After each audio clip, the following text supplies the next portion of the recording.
be up there. Can you hear me now? Can you hear me? There you go. You're good. Okay, how's that? There we go. Better. Turn it up a little bit.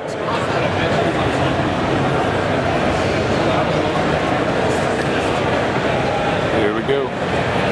Okay, we're going to show you guys Swarm. This is actually the first weekend we're showing any gameplay from Swarm. We've been working on the game for a while. We still have some work to do. It's going to be coming out in early 2011. So how many of you guys have heard of HotHead games before? All right, pretty well everybody. That's great. So for those of you who don't know, we're a developer, about 40, 50 people. We're up in Vancouver, Canada, and we are an indie developer and publisher focused on digital distribution. We love digital distribution because it means we're allowed to make the kind of games that you would never get to play if they went through a traditional large publisher and were put on a shelf at Walmart. And so by putting our games on XBLA, PSN, Steam, and other things, we're able to get you guys some really unique experiences. We're really proud of Swarm because it's an idea we've been working on for several years. We came up with the concept close to when we started the company a number of years ago. There's a gentleman on our staff by the name of Dr. Mike Hayward. He has his PhD in artificial life. He's a really nice guy, incredibly brilliant, and he looks like Jesus. And he came up with this whole idea based on his PhD research. And what it involves, we'll just show you. This is just a really small sample of the gameplay that is going to be available in the final product. And this game is all about these guys, the Swarmites. Now this undulating blue thing is going to emit these guys. And this is the Swarmites. There's 50 of them that you control. They're big, they're small, they're blue, they're pudgy, they're kind of stupid, and they actually have very little concern for their own safety.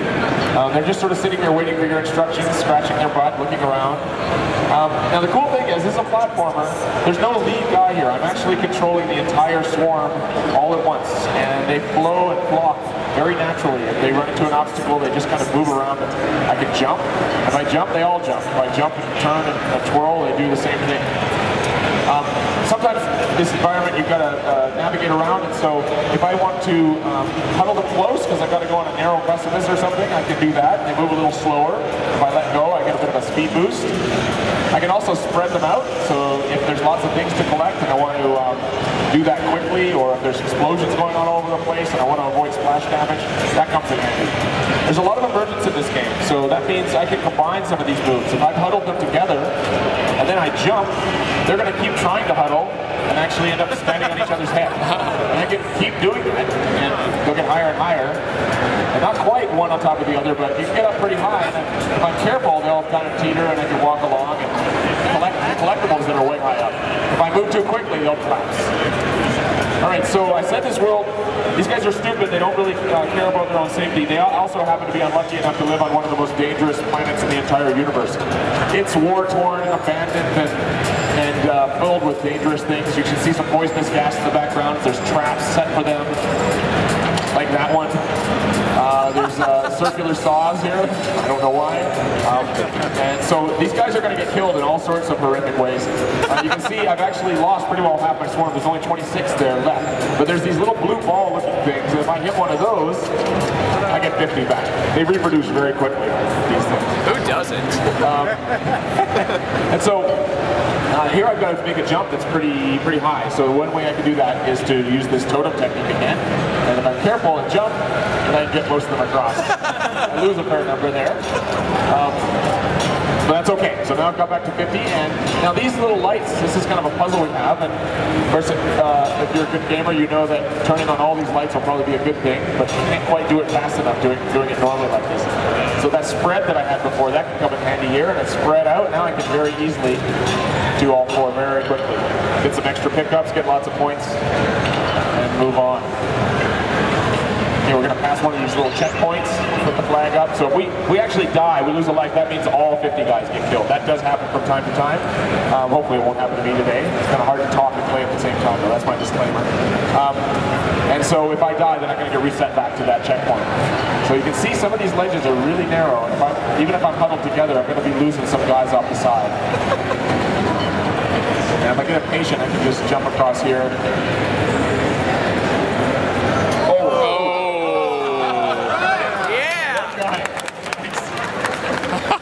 happens a surprising amount. You're just cheering for those last 1 or 2 guys to make it through. Yeah, these guys do get squished, they get sliced, you saw that, they get burned, electrocuted, speared. There's these mysterious 6-kilometer-long spears that come up from the clouds there, you might have seen that. The ground will even collapse beneath them sometimes. But it's never about any individual swarmite, it's always just about the whole. As long as you got one guy, you're going to be okay. Now the platforming is fun, and you can try to get through the world, but there's other ways that you have to progress in the game.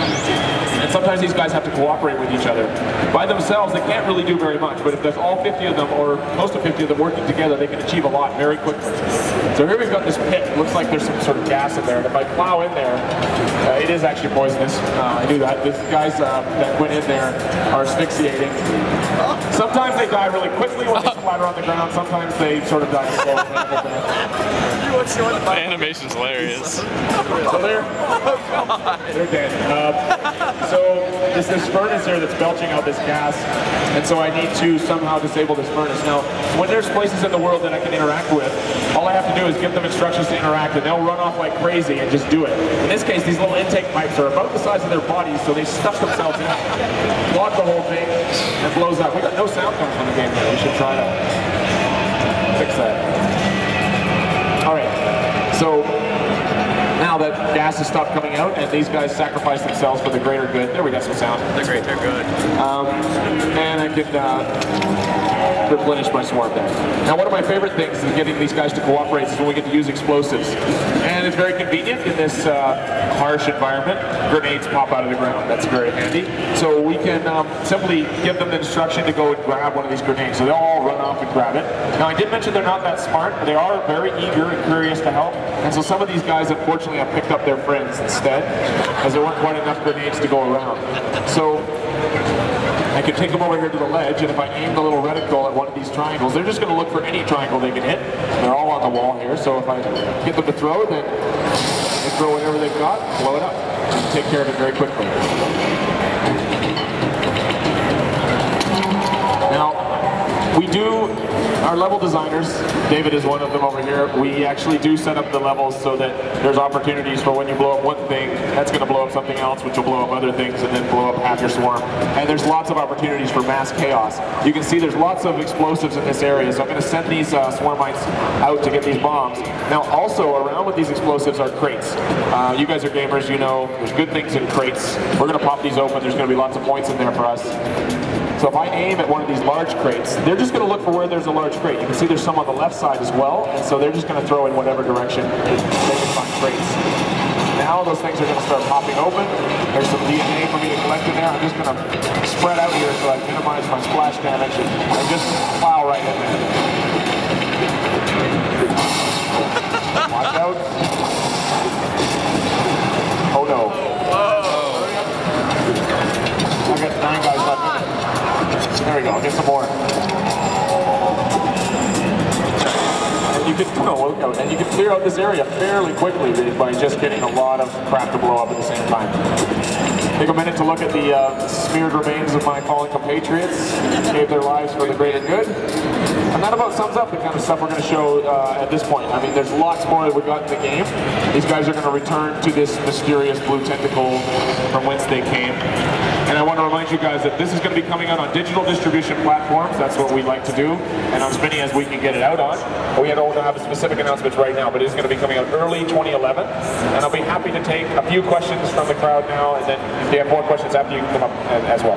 Yeah. So how long did it take you guys to get to like this area from fruition? Like how long have you guys been developing it? How long have we been developing it? The actual, having a team of about 12 people working on the game, that's been just under a year. But like I said, we came up with this concept in about 4 years ago, just shortly after we'd started the company, and we entered it in a contest that was up in Canada that was run by this group for indie developers, and we ended up, there was like 70 entries, we ended up in the final 4, and we won the People's Choice Award. We really knew the way people responded to the character, we were onto something. So actually, Dr. Mike, the Jesus-looking guy I was telling you about, he worked on it by himself for quite a while, just iterating on the ideas, really making it feel great, and then once we sort of worked those issues out, we said, let's get a team together, let's do it. So, yeah. What sort of storyline do you have? So what's the storyline? You know, we've got quite a backstory that we've considered for this thing. But every time we think, okay, let's do a bunch of cutscenes and we'll have some narration and stuff, we like, you know, it's really about the gameplay itself. And so we focused a lot on the art direction and a lot of the more subtle elements to kind of tell the story implicitly. There's not going to be a lot of exposition in this game. You know, it's kind of weird they got spit out by that blue-looking thing. You know, so we'll try to explain some of that, but we really not emphasize story as much and really focus on the gameplay itself. Yes? So the limit is 50. Are you going to be able to go more at all or different types? Or? So we're going to be able to have different types of swarmites, and are you going to be able to have more than 50? Those are great questions. No, all the swarmites are identical. So this isn't an RTS where you have little packs and you say, you go do this, you go do that. It really is about that visceral feeling of controlling your entire swarm. In terms of 50, we've done a lot of testing with this game, and you know, rendering-wise, we can put like 100 or 150 guys on there. And what we have found, we're playtesting this every week. We're having new people come in, put the control in their hands, and giving people more than about 50, it actually becomes pretty unwieldy and hard to control, a little more frustrating. So we think 50 is the right number. Yes. Is there a point at which they gain new abilities and evolve? So the question, do they gain new abilities and evolve?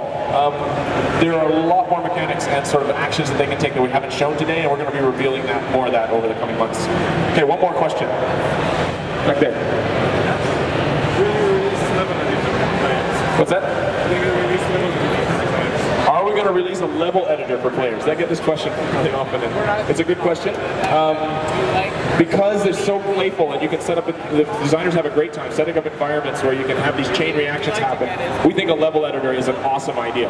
We also think it's really important to get the game out as quickly as possible and keep it at a really focused thing, and a level editor is a lot of work.